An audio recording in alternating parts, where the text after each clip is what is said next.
under Titlagarh PS से report करथिले Titlagarh PS रे गत 14/4/2024 संध्यारू तांको पुओ रिहान बाग 15 वर्ष मिसिंग अच्छी घर बोलिकी एवं से नहीं कि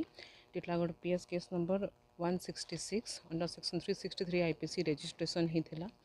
एवं आमर एसपी बलांगीर सार नेतृत्व गोटे स्पेशल टीम आम गठन करूँ एवं से तार इन्वेस्टिगेशन आरंभ होता इन्वेस्टिगेशन रु आमे गोटे सस्पेक्ट को आनी तांकर ना हूँ रोहन बाग से ग्रामर एवं से सस्टेनेंस आमर जो इनक्वारी पर जना पड़ी जे जो परिवार लोक अच्छा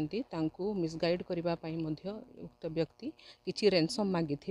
एवं से ताकू नहीं कि आमे आमर टेक्निकल असिस्टेंस रे हैंड रईटिंग आमे इन्वेस्टिगेशन करूँ एवं पूरा इंट्रोगेशन जिते आम कलु उक्त व्यक्ति जनक तांकर अपराध मानी एवं तांकर मोटिव है भितर किसी झगड़ा थिला एवं से नहीं कि घटनाटा होती फर्दर आमर इन्वेस्टिगेशन चालू अच्छी एवं